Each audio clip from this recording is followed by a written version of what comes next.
Welcome to the Focus on Why podcast.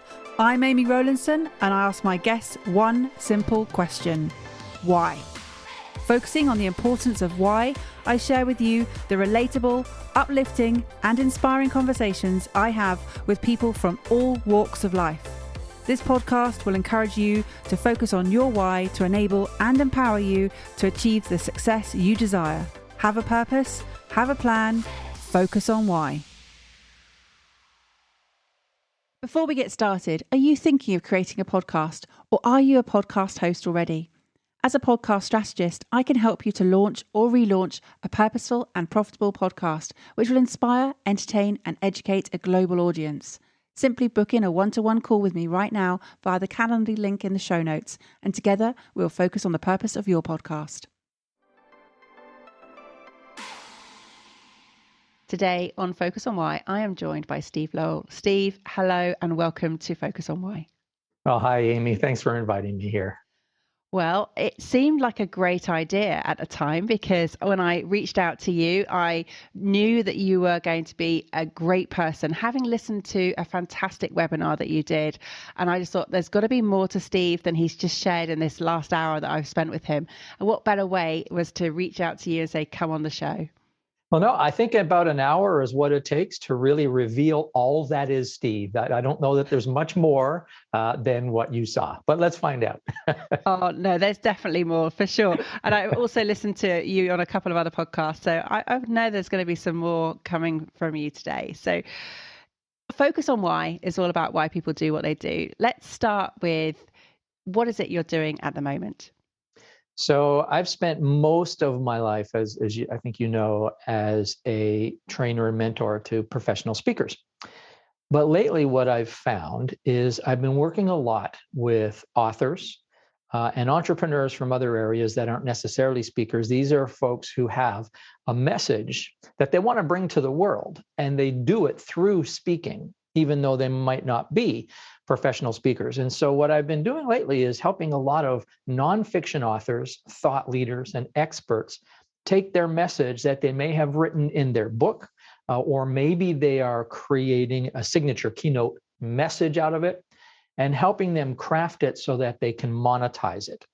And lately, what I've been getting is a lot of attention from these nonfiction authors who are coaches and speakers and trainers and consultants, and they've written their book.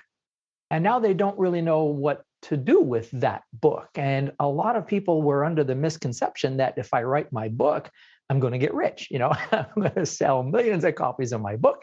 There's my income stream. So this just sort of happened organically. So that's what I've been working on lately.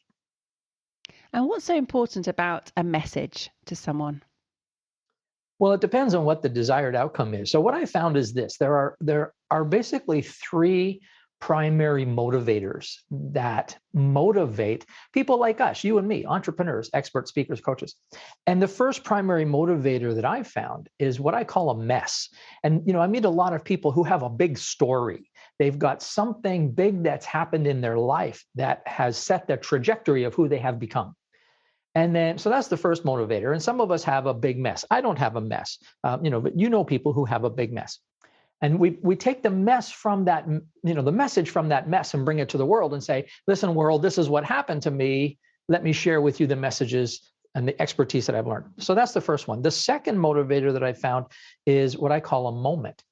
And sometimes people have a moment in time or a series of moments in time somewhere in their life where they get this aha moment and they kind of think, oh, this is what I want to do. I'm good at this. And that's me. I don't have a mess, but I do have a moment. And I had this moment where I go, this is what I want to do. I'm good at this. And then, we build on that. And then the third motivator that I've noticed is what I call a mission, where some people have a cause that they want to pursue, that there's something they want to evangelize, or there's a change they want to make in this world. And of course, then they take that motivation and their passion on that mission and create their message.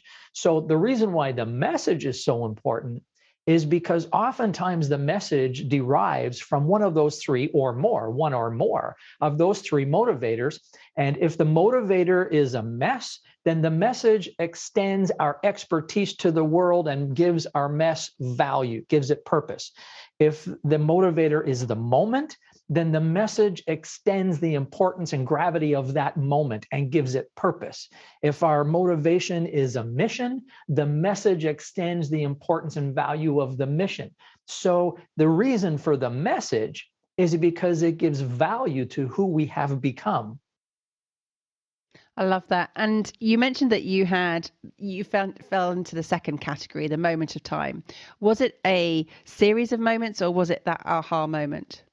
There was one particular one that I can remember. Would you like me to take you to it?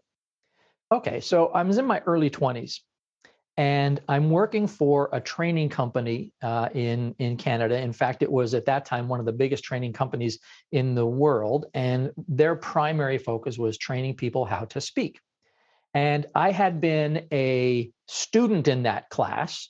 And on this day, I was what's called a graduate assistant. So I'm sitting at the back and I'm watching the instructors. And I'd been doing this for a year or two. And in my head, what I'd be doing is I'd watch the instructors train these people. And in my head, I'm thinking, I wouldn't do it that way. Oh, that was good. I would do that. Oh, I would change this. Oh, I don't like that. Oh, I like this piece. And I remember thinking someday, if I ever get a chance to coach one of these people, I'm going to jump at that. And then this is the moment. The instructor came over to me and he said, Steve, would you like to try coaching somebody? And I said, yes, I would. So I got up to coach. And the person that came up to be coached was the most difficult participant in the entire program. This person did not want to be there. This person was habitually non-participative. Their company had paid for this person to be there and required to be there, and the person was miserable, the worst one. And so I thought, oh, this is going to be quite a test. And so I started coaching, and within about a minute and a half, I had this person, this guy, who was a big, scary looking guy. I had this guy turned around and he was like Tony Robbins on steroids, and he opened up and he got vulnerable and passionate, and he never went back. It completely changed his existence. So when that happened, I had this thought in my mind where I said, this may be one of the best moments of my life. I can do this. And that was my moment. And so that set a path for the rest of my professional life. And it's gone in different twists and turns. But on that day, I discovered that I had a gift that I didn't even know I had. And the gift was that I can take anybody with a message, I can put them in front of a room or on a stage, and I can pull magic out of them that they never knew existed. And I built a career on that premise because of that moment. And I meet a lot of people who have moments like that, moments where they go in their mind, they say, there it is. This is my purpose. This is why I want to be here, or this is what I'm good at. And I love this. And so that's why I use that as one of the primary motivators, because when I look back on my life, that's mine, and mine's a moment. And what was it you did in those 90 seconds? Were you vocal? Did you ask questions, or did you just listen? So I love that question. So here's what I did. I decided, and all this happened very quickly. I didn't have a lot of time to plan this because it was, Steve, do you want to coach? I said, sure. Okay, you're up. So there was like this organic thing. And I had decided this. I decided that I'm not here to make this person like me. And I am going to assume that I have permission to be more helpful than polite. My job in the next time that I have with this person is to pull something out of them that is significant. So the person would start speaking and I went right to interrupting them, which is, an instructor wouldn't, you're not supposed to do that, but I did it anyway. I broke all the instructor rules. And when I just used my gut, and when I felt like there was more from this person, I wouldn't let him off the hook until he got more out. And he would start to speak and I'd say, no, I don't believe you. And he'd say it again, I'm not believing you. You got to make me believe you. And then he did. And when he did, it just, he just exploded. So I guess what I did there was I was relentless in not allowing him to hold back that which was his greatest strength. Yeah, absolutely. So you went with your gut as opposed to the rules. Yeah. Is that something you do in business generally now? Yeah, all the time. all the time. And in fact, what happened with that company was they took me through this entire process to become a certified trainer, and it took about 2 years to do that. And there was so much about what they were teaching that I really liked and believed in, but there was an awful lot that I didn't like and didn't believe in, but I didn't really know why. I couldn't validate why this was, not right and that wasn't right. So when it came time for me to sign the contract as a dedicated instructor, I couldn't do it. I didn't sign it. And then I went off and I thought, I'm going to train people how to speak, not doing presentations. It's not like standing there and doing PowerPoint presentations. It's about getting in front of an audience and getting everything that's in there out. And it's not about being slick, and it's not about rules, and it's not about, do this and don't do that. It's about doing everything that needs to be done and whatever needs to be done to get your audience to feel about your message the way you feel about your message. And so to do that, I sort of based my process on trusting my gut feeling on it. And so I would have, let's say, 2 or 3 different participants, and I would give them polar opposite advice. And I would use, polar opposite type of techniques and tactics, because each person requires a different approach to get what's in them out. Whereas with the training program that I was part of, there was a system. And I didn't feel it allowed for the flexibility of human nature. And so, yeah, the answer is, I take a lot of things of my business and I go with my gut feeling. That hasn't always been the best approach in business, but sometimes it has been. And I'm more comfortable with that approach than a systemized approach that doesn't resonate with me. So essentially, am I right in saying that your business is built on emotion? Well, I would say you're partly right. It is built on emotion, but there is a lot of tactical approach in this regard. If somebody wants to monetize their message, which means they want to make money. So if somebody wants to get in front of an audience, whether it's virtual or live, the emotional component is there for sure. But if they want to actually monetize it, there are strategic and tactical elements that absolutely have to be there. And this is where some entrepreneurs, heart-based entrepreneurs, struggle, because they often come to me and they say, I want to save the world. I want to get my message out there. I want to affect change. I want to inspire people and motivate people and influence people. And that's awesome. And that's great. I do too. But some people struggle with the concept of understanding that if they don't monetize, they're not going to be able to inspire anybody. They're not going to be able to motivate or change anybody. They need to earn a living. And so there absolutely needs to be some strategic and tactical elements to what they're doing in order to monetize. And so if somebody comes to me and they say, Steve, I want to be a great speaker, or I want to take the message in my book and bring it to the world, I need to understand what exactly is their desired outcome. Is it to influence and inspire, in which case, okay, we're going to make this an emotional experience. But if monetizing is anywhere in the equation, then we need to add the tactical element to it. So I would say it's like 50-50. It's emotional and tactical. And you were young. You said you were in your early 20s when you discovered the importance of purpose. That doesn't come to everyone as young as that. And right. And I didn't actually recognize it as the importance of purpose at the time. I recognize it in retrospect, but at the time, it was just, I love this. I want to do more of this. And in my head, I didn't really think about this is going to be a pivotal moment in my life because this moment is giving me purpose. In retrospect, I can see that, but not at the time. I wouldn't have seen that. So when did you come to that revelation? Over time, it came to that revelation over time, particularly in moments where I had to veer out of that path and do other things, because I wasn't always good at the monetization piece either. I was one of those entrepreneurs that said, I just want to help people. And I just want to do what I do because I love it.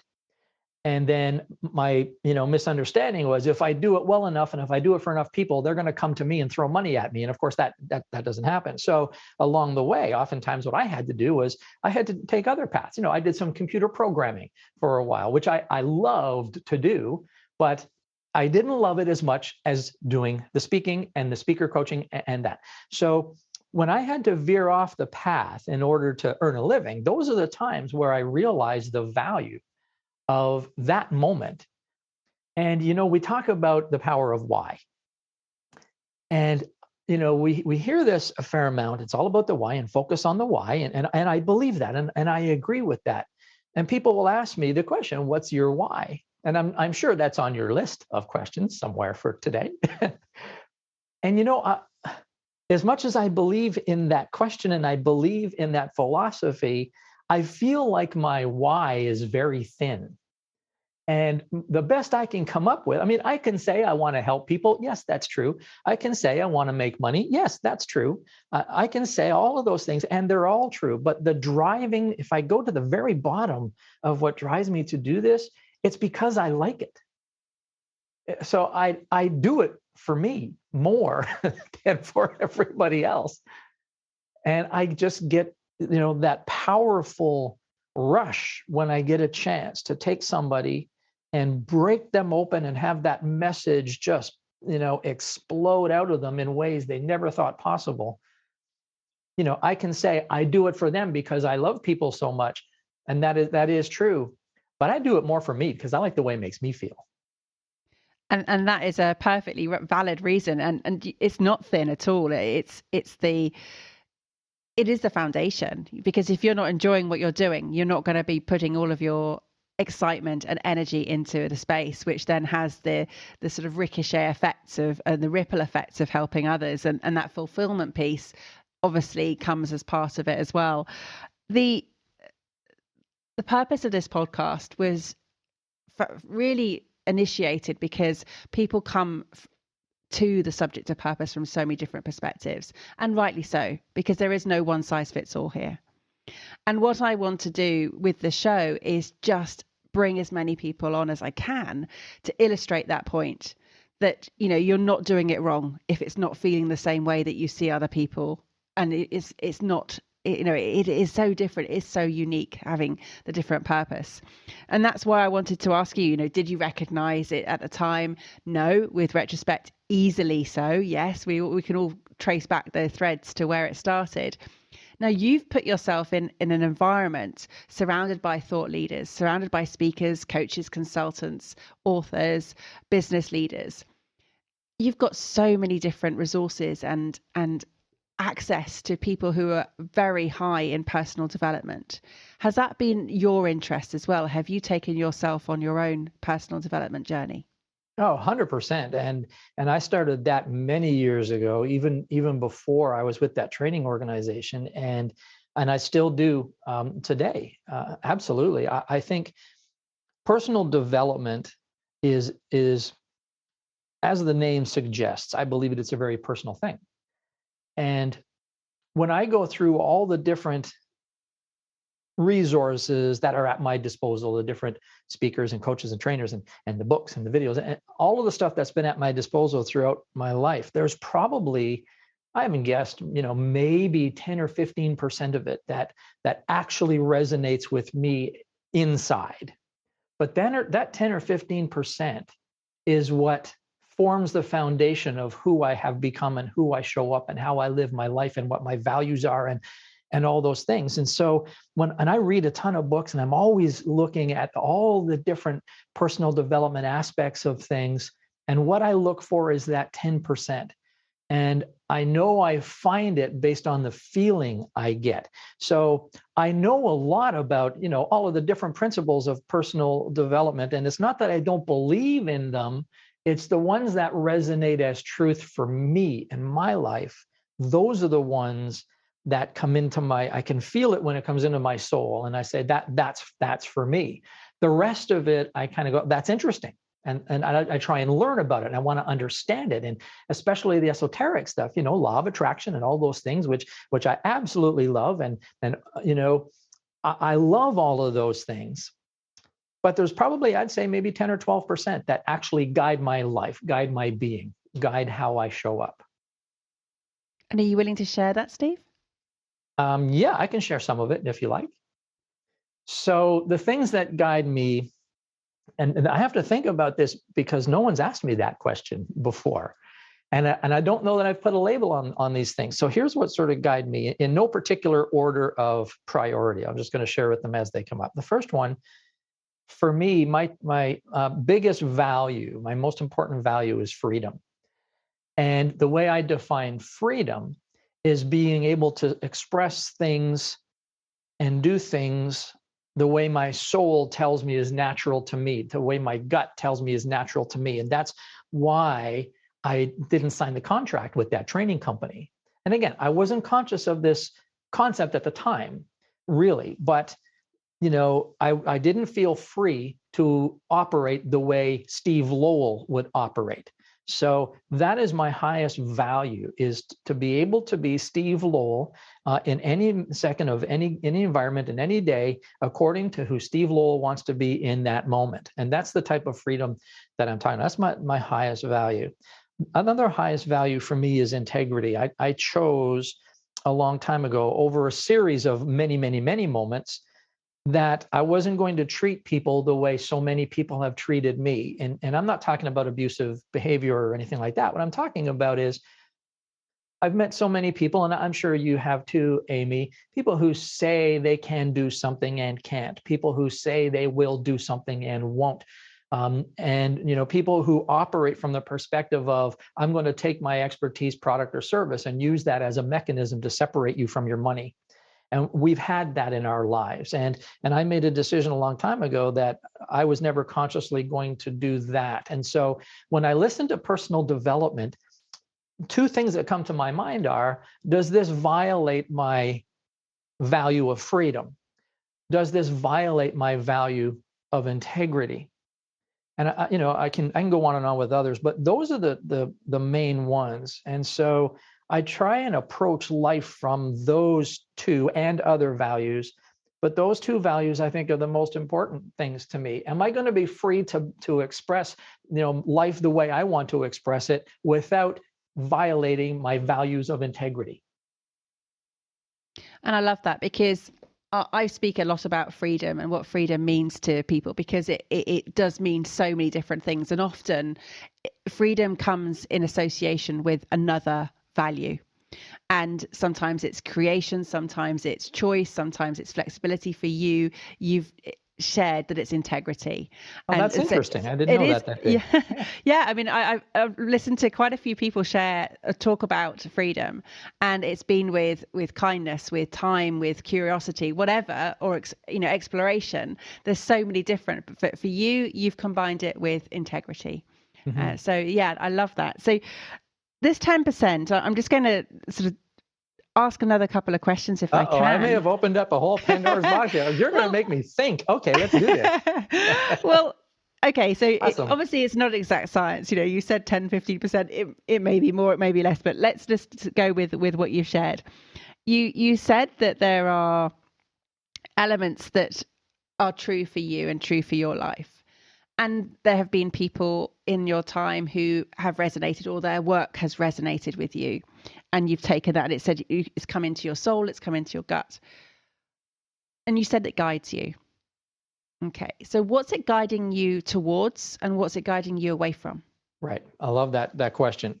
So it's true. People are generally on a journey to avoid pain or pursue pleasure. So away from pain towards pleasure, somewhere in there.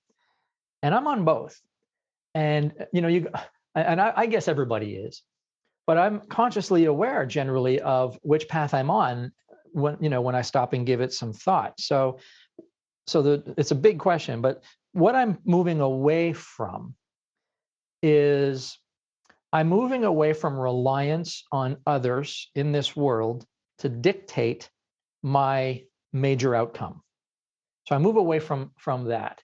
And it's not that there's people who control my life or any of those things. It's kind of like this, like a lot of people, if I want to go on a big expensive vacation, I need to get a certain number of clients to pay for that. And so that is reliance on others. So for me to get a couple, bigger clients, somebody has to decide to hire me, and somebody has to decide to pay me, and somebody has to decide to work with me. That's a reliance on others. And so there are various parts of our lives where we rely on the decisions of others. We rely on the actions of others in order to get us to where we want to go. So I'm moving away from the reliance of others to help, to dictate my outcome. So that's what I'm moving away from. What I'm moving towards, I believe, is another level of freedom. I'm pretty free in my life right now in many areas, but there are areas where I'm not free. And one of those areas, is we do very well in business, but we still have to work. And, if a speaking gig comes up or if a training gig comes up, I will take it, even if I don't necessarily want to, if the money's good enough, right? And so I said, well, that particular client or that particular arrangement, I don't really want to do it. It's a big deal and it's a lot of work. And for whatever reason, I'm not feeling compelled that I really want to do it. But I'll say, but if the money's right, I'll do it. And then often the money is right. And then I'll go and do it, and it wasn't worth it. And so that's a reliance. And so I'm moving away from that and towards being able to pick and choose anything I want, whenever I want. It's my decision. And my decisions tend to be all around doing what I'm passionate about. And sometimes I will make a poor decision, and it may not be a poor decision, but it may not be the most financially viable or financially wise decision, because I will choose what my passion is over what is the proper business decision. I will do that sometimes. So I'm moving away from having or moving towards having freedom from those kinds of decisions. Does that make sense, what I just said? Yeah, absolutely. Yeah. And again, it comes down to the freedom and choice combination. So absolutely, the freedom to choose, to pick and choose, as you say, about what you're passionate about. So yeah, fantastic. And I love that I asked that question, because that was a great answer. So thank you. Oh, thank you. Well, it's a good question. You know what I love about you, Amy, is you make me think in real time, which I really enjoy when I'm doing interviews and podcasts. And so, good on you. Yeah, I mean, it's just one of those things. I think the topic definitely allows me to have that scope to explore and not have to have any kind of rigidity of where we need to go. And as I share with you and with all of my audience, I don't know where the conversations are going to go. We just start recording and we take it from there, and I just delve deeper. I just try and think of the perspective of what is it that you've just shared that the audience might want to hear a bit more about. So yeah, it's great exploration and curiosity that fuels these questions. I'm going back again to where you shared your inspiration of people in your personal development. Have there been particular people who have shaped your future at some point, Steve? Yeah, and there still are. They still pop out of the woodwork. But some of the icons, I think the first one was Zig Ziglar. I came across a video of him when I was very young, and I'd never really heard of personal development that much. But and I was a musician at the time. I've been on the live stage since the age of 6, and I would have been in my early teens, I guess. And I was a musician playing music. And I came across this video by Zig Ziglar, and there were two things that I heard him say. First of all, I couldn't believe that you could do what he's doing. I mean, get on a stage without equipment, without guitars, without lights, and just talk, and so I thought, that's the most amazing thing I've ever seen. But there were two things he said that have stuck in my brain my whole life. And these are common Zig Ziglar quotes. And I don't know if they're originally from him, but he's often attributed to these. And the first one is, his very common one: you can get everything you'll want out of life as long as you'll help enough other people get what they want. And that has always stuck with me. So from that point on, a big part of my life is positioning myself in a position of service wherever feasible, wherever possible. And the other thing he said was, and I think this comes from somebody else, but in my head, it comes from him.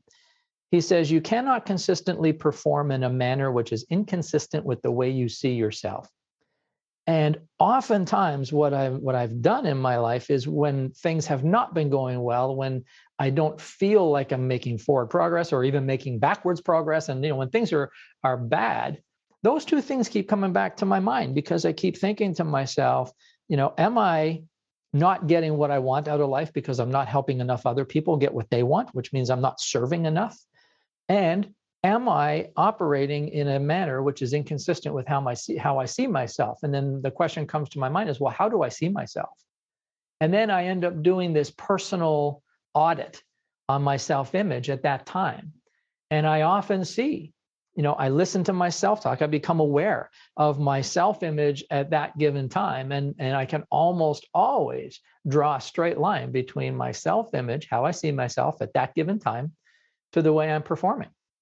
And so those two phrases have been pivotal in my life. And we've heard them, a million times, but I've internalized those, I think, to the point where they are a big part of how I drive my existence.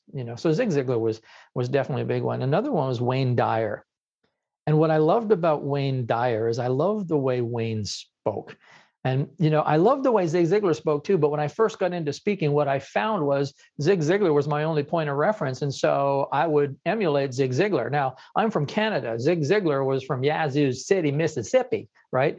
And I would get on a stage or a platform in Canada and I'd start talking like Zig Ziglar and I'd be saying Zig Ziglar words and Zig Ziglar jokes. And people go, aren't you from Ottawa? I mean, what are you doing? So over the years, I had to get a personality, which some might argue I have yet to develop. but one of the reasons I love Wayne is because he was, his presence was like the polar opposite of Zig Ziglar. He was calm and cool and collected, and so I found something in the middle. But I think those are the two that started my journey of trying to find who I wanted to be when I'm out there doing my thing, And have you found that now, Steve?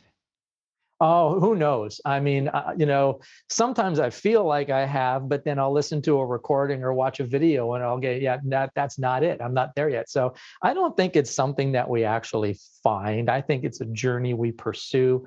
And as long as we're always on that journey, we're always going to be developing and we're always going to be changing and growing. And I think that there are different personalities that I can express in different environments. So in an environment like this is a conversational thing, that you and I are involved in. But if I get in front of an audience and what's expected from me is to be able to raise the energy, then I'm not going to be speaking like this, right? I'm going to pick up the pace and be fast and loud and all of those things. So I can do all of those things. And so part of my personality that I've developed, I think, because of these heroes of mine, is that flexibility. So I don't really know which one is really Steve, because I think they all are. And that personal audit that you have that conversation with yourself, what are the questions that you will start with? Right. So usually I just start with this. It would be, okay, what's happening? And so I'll take an audit of the circumstances. What exactly is happening? Then I might go to what am I feeling about what's happening? Because I've learned and I believe that we need to identify and confront how we're feeling in a difficult situation. And if we can't identify and confront how we're feeling, I think it hinders us in identifying the steps to move forward. So the question sometimes I ask myself is, how am I feeling? What exactly is this that I have? Is it anxiety? Is it anger? Is it fear? What is it? And I try and identify it. Then once I identify it, my next question is something like this: is like, what is my measure of responsibility here? Because I'm a guy who naturally is going to point fingers, not at people, but at circumstances, right? Like, for example, before we get on this call, my computer froze. So what am I blaming? I'm going to blame the computer. I'm going to blame the universe. I'm going to blame circumstance. I'm going to blame something. So, but if I stop and I'll say, take stock. What happened here? Well, what happened is my computer froze. Okay. How am I feeling about that? I'm feeling frustrated about that. And I'm feeling anxious about that. Well, what's my measure of responsibility? Well, you know what? I didn't actually change the network before I came down. So I am the cause of this. So once I can identify my measure of responsibility, and I have to do that because everything else that I tend to blame is outside of my control, right? And in order for me to be able to move forward, I have to have a sense or a measure of control. So I need to find my measure of responsibility in the situation. And then the next thing is, okay, how can I change what I've done or what I'm doing? So I'm a kind of guy that needs to, if there's something really problematic going on, I need to have my pity party. And my wife, Jayne, we have this all the time when something goes wrong. Usually it's a technical thing, and I'll get all upset and angry and all those things. And she'll try and talk me out of it. And I'll just say, look, I need my time. I need my pity party. I need to let this express itself. And then once that happens, then I can go through these questions. Okay, what exactly has happened here? How is this? What is this I'm feeling about it? What is my measure of responsibility? Once I get clarity on those three things, I usually have a next step. It usually descends somehow. And how often do you have these self-audits, Steve? Because this sounds like more often than I'd like to admit. Quite often, actually, quite often. And it's not that I have a hot temper. I mean, I do actually have a hot temper, and I've spent a lot of my life controlling that temper. I don't have a hot temper anymore. I don't punch the wall or in any of those things, but things frustrate me when they don't work the way I think they should work. It drives me nuts, Amy, when I buy something or pay for something and it doesn't do what I paid for it to do. To me, that's the same as a person saying, I will do this and not doing it. Right. And I just feel violated and I feel ripped off, and it gives me a lot of angst. So I have these little self audits, probably more often than I really would like to admit. Brilliant. So let's go back to the mess, the moment on time, and the mission. Do you have a mission? Is it clear?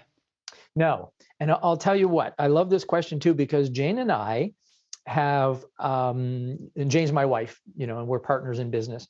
And we have struggled with this. What exactly is our mission as a business? And, we've had several of them, and we've put them up on our website and on our brochures, and we've put them there. But I have always felt that they were just words, and they're there because they're required and expected to be there. But none of them have ever reached my soul, like my values. And so the answer to the question is no. We should, I believe, but I don't. And so if I was to be, painfully honest, which is I know is what you want, my mission is for me to reach that destination of freedom where I can express myself without having any restraining influence. So but that's a very self-directed mission, and I feel self-conscious about that. When I feel like, and I know this may not be reality, but I often feel like my mission should be about to the benefit of others. It should be about others. It should be about a big change, or it should be about, these things. And the reality for me in my mind is that in order for me to be those things to other people, I first need to reach that spot for me. And I feel like I'm on that track. And sometimes I feel like I'm there. Sometimes I feel like I'm not there. And I sometimes feel very self-conscious about that as a mission, because I feel like it's inward bound and it should be outward. And people will say, no, that's not the way it is. It doesn't have to be, but I feel like I'm supposed to be able to stand in front of the world and say, this is what I want to do for you. But in my heart of hearts, I'm still doing for me so that I can do for others. So I don't know what that big outside mission is. And I'm thinking here that there are going to be so many people just letting out a sigh of relief, like, oh, thank goodness, because I don't have that either. And for you to be so honest and share that and say, no, I don't have it. I really respect it, because absolutely, how do you know whether they are just words or whether they are something that really means something, when you know that it means something, and you've just shared they are just words. So I'm not gonna put them out there, because it would be false for me to do so. So to have that journey of that pursuit of where you're going, and as you shared earlier, you do have to look inwards sometimes to then be able to help out others. So some people have a very clear mission, as you said. Some people have their mess, and some people have their moments. And at the for you, it's the moment still, and that's great. What's next? What's happening the rest of this year for you, Steve? So, from a business perspective or a personal perspective? Wherever. Okay, wherever. Okay. Well, I think from a business perspective is I'm working on a funnel system to automate a little bit more of our business, and I've got some evergreen webinars that are up there that help people, that put them into a funnel, and my business mission for this year is to get that up and running. So that's a good engine in addition to everything else that's happening. I think on a personal level, my personal plan for this year is to just keep pursuing everything that I've been pursuing personally, but I'm bringing faith back into my life. I'm not a religious man, but I am a spiritual guy.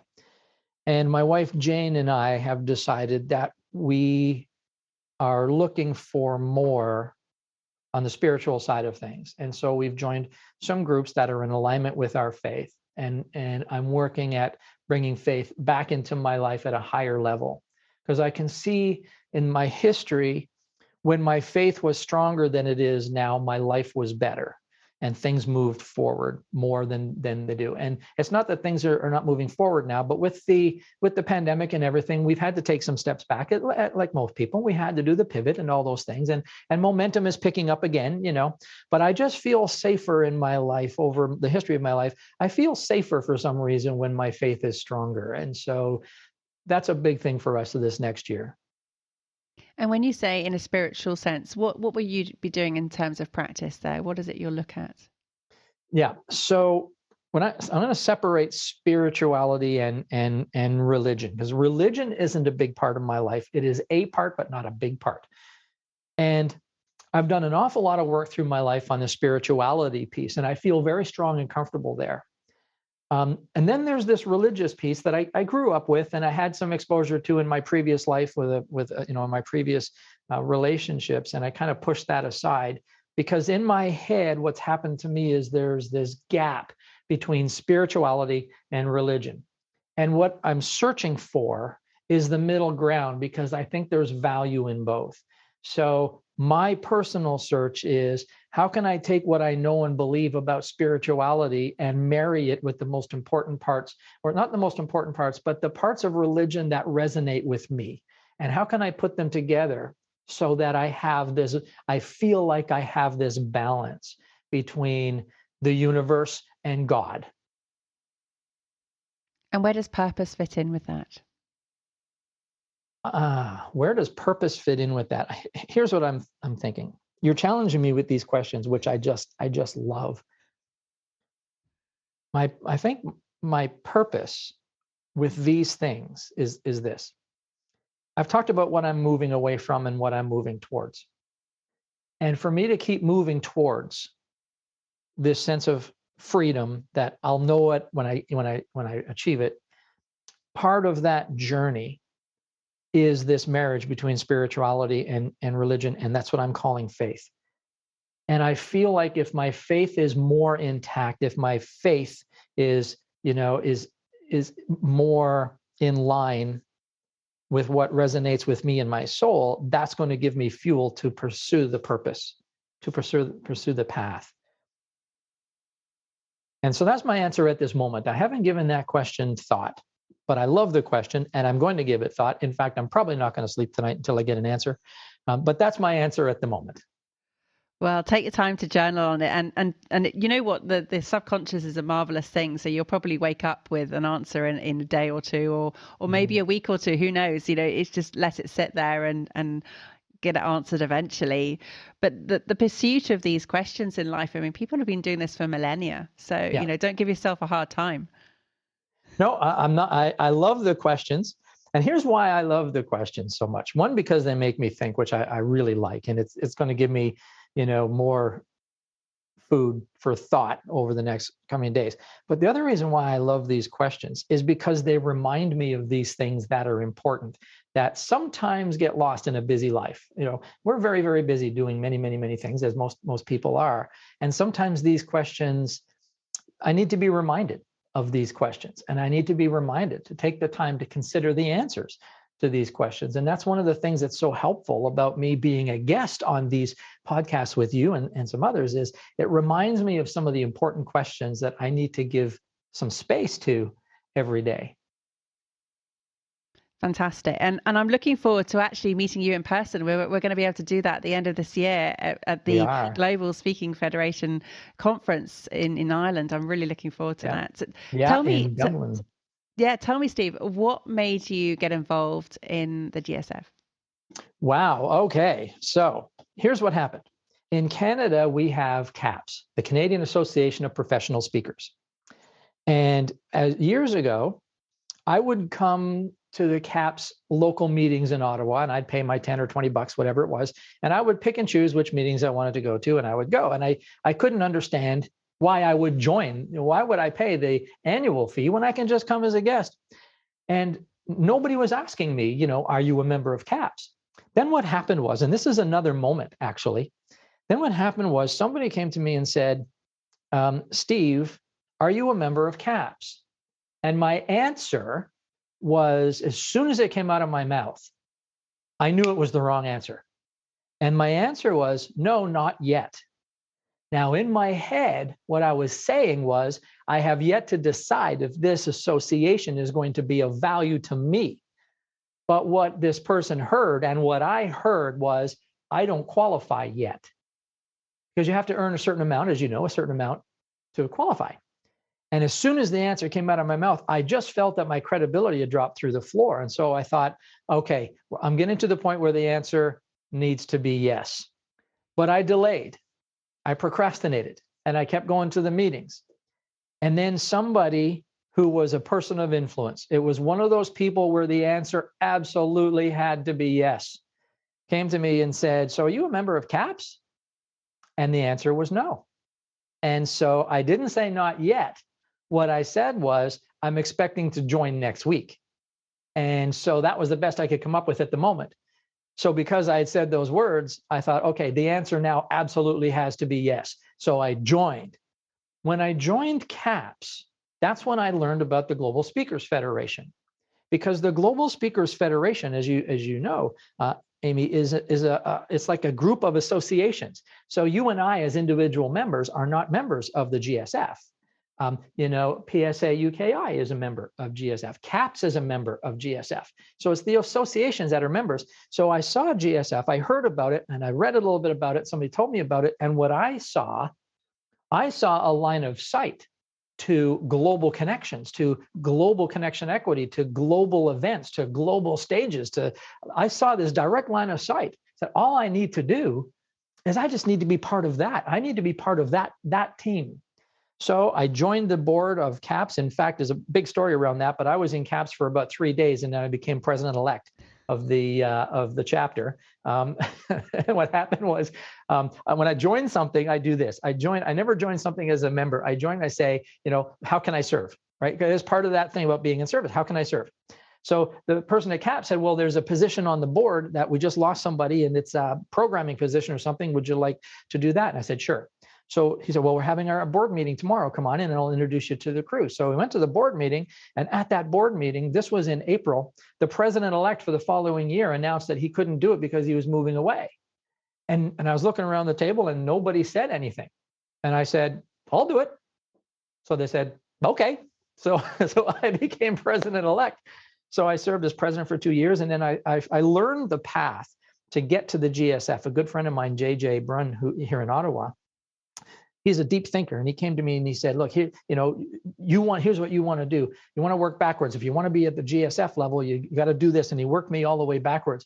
So I made a 10-year plan, because I knew that's what it was going to take. It was 10 years. And I'm in my 11th year now, and I'm president of the Global Speakers Federation. And I would like to say to you that I did it because I wanted to be a major contributor to the business of speaking. And that is not untrue. That is true. But the reality is I did it because it was good for my business. And along the way, I learned how to be in service to the speaking industry. It wasn't my initial motivation. I learned it along the way. I fell in love with the business of speaking. I fell in love with the speaking world. I fell in love with the associations. I fell in love with the whole package of the GSF and all the member associations. I learned that along the way. So my passion for the speaking business and the speaking community has developed along that journey. I'm so glad I asked. It was a good question. So the business is speaking, and that is the essence, isn't it? The behind everything you're doing now, it is pulling everything together. And I'm really looking forward to the conference at the end of this year, and it'll be fantastic in Dublin for sure. Steve, thank you for sharing why you do what you do, and I feel like I've given you some homework. It wasn't my intention. You have. Everything else is on hold now until I figure out what, all these things. So how could people get in touch with you? How would they reach out to you in your world? Sure. Well, the easiest way is at my website, stevelowell.com. Everything is there. And there are some tabs there, and everything you need is right there, stevelowell.com.